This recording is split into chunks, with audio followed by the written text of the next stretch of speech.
Because Israel is the fiefdom of the Rothschild dynasty, which also controls the American administration, the British administration, and so Rothschild's one arm is not going to criticize Rothschild's other arm.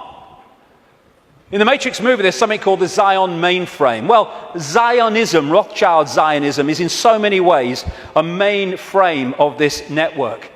And it pervades all the way through. And it's not about, oh, these Jewish people here and these Jewish people there.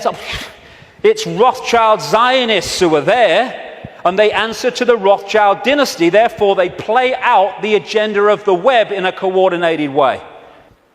Now, before I start this, a lot of names coming up. I'm going to go just through a bit of the American administration and a few other things, just to give you a feel for it, for people that haven't seen the extent of this. Before I start, one fact. Jewish people in America are less than 2% of the population. A significant number of them will not be Rothschild Zionists, and therefore the ratio of Rothschild Zionists is even smaller, significantly smaller than the 2%. Okay. Obama's immediate handler is a guy called Rahm Emanuel. He has served in the Israeli army. He's the White House Chief of Staff. He does whatever he says.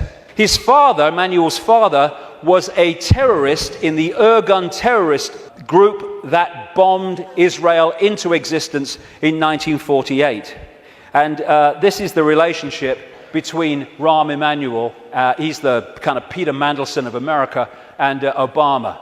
Hey, you want a Nobel Peace Prize? I can sort it, son. I can sort it, son. No problem. All pictures like that, by the way, are by a guy called David Dees, who's a political artist, brilliant, American, works out of Sweden.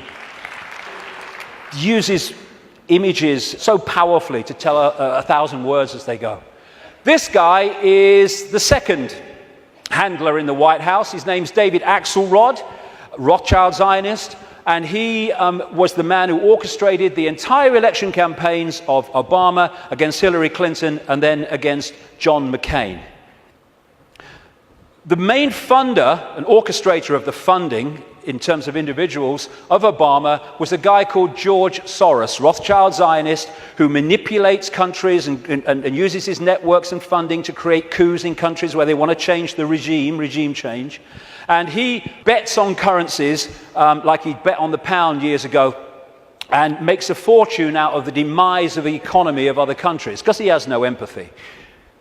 Henry Kissinger, massive Rothschild Zionist, has served that dynasty's agenda for 40 years, if not 50 years. And he's now an advisor to Obama, even though he's officially a Republican.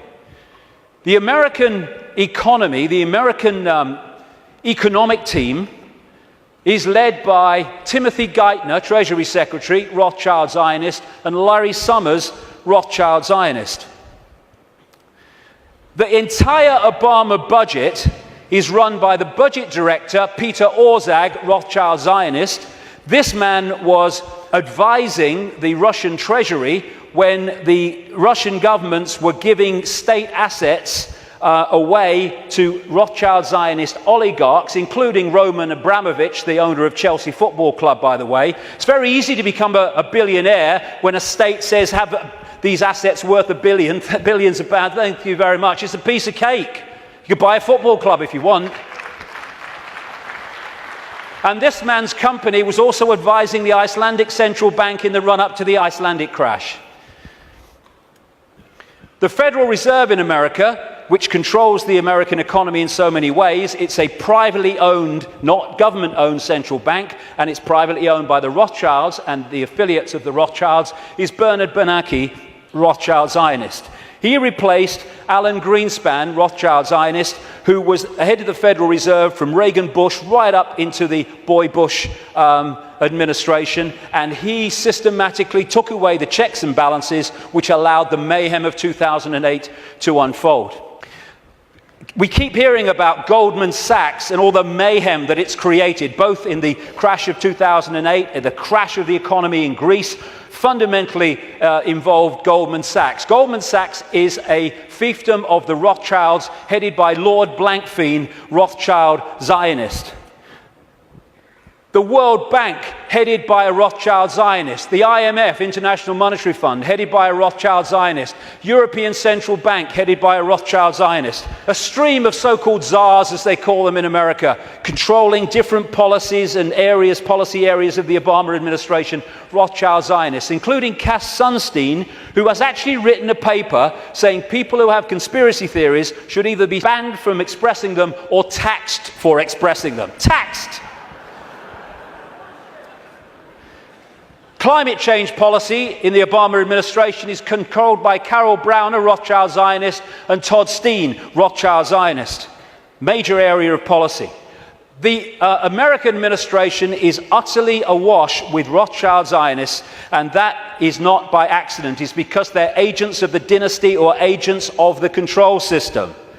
It's not about race. Mossad is not the intelligence agency of Israel. It's the intelligence agency of the Rothschilds, and that's why it turns up all over the world in false flag set up terrorist events and assassinations and all that stuff, because it's not carrying out the policy of Israel, it's carrying out the policy of the Rothschilds that control Israel. Now let's look at 9/11. The World Trade Center lease was purchased just a few weeks before 9/11 by Larry Silverstein, Rothschild Zionist, and Frank Lowy, Rothschild Zionist, and the deal was done with this guy called Eisenberg, Louis Eisenberg, Rothschild Zionist, the head of the New York Port Authority. The head of the CIA, who investigated what happened on 9/11, George Tenet, Rothschild Zionist. The Patriot Act, which was brought out, the Orwellian Take Your Freedoms Away Patriot Act in America, was co-authored, justified by 9/11, though it was written before because they knew it was coming, by Michael Chertoff, whose mother was a Mossad agent and who became the second head later of Homeland Security, an organization Orwellian that was justified by 9/11. At the time of 9/11, in the run-up to it, and then the war on terror and all that stuff, the Pentagon was dominated by Paul Wolfowitz, Rothschild Zionist, Dov Zakheim, the comptroller, who managed to lose trillions of dollars and still got away with it. And by the way, when one announcement was made of how much he'd lost or had gone missing in the Pentagon, they announced it on September the 10th, 2001. I wonder if they realized that because of that, it would never see the light of day. Dov Zakheim, Rothschild Zionist, and people like Douglas Feith, Rothschild Zionist in the Pentagon. Now, as I've said earlier, the Bush administration was dominated and controlled by what became known as the neocons, the neoconservatives, which were a Rothschild Zionist organization, led by people like Richard Pearl, Rothschild Zionist, William Crystal, Rothschild Zionist, John Bolton, Rothschild Zionist, in belief in nothing, if nothing else. And then the 9/11 Commission report, which was the official report investigating 9/11. They wanted Kissinger to head it first until the public didn't take that seriously and he had to step down. But that report, which agreed that the official story of 9/11 was true, was written and overseen by Philip Zelikow, Rothschild Zionist.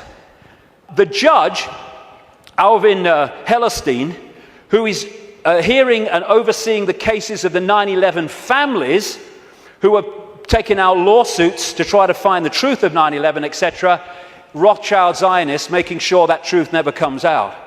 Think of the ratio I said earlier as I go through this. The man who coined the phrase, he was a Bush speechwriter, the axis of evil, which targeted Iraq before they invaded Iran and North Korea, was David Froome, Rothschild Zionist. So when you look at this, because Israel is the fiefdom of the Rothschilds, you see that this dynamics, or you'd think, is the man of 300 million people, the superpower, is the most powerful of the two. No. He is controlled from there. Because the Rothschilds control them. Do you know Israel has the second biggest F-16 fleet in the world? The biggest outside of America? It's a slither of land.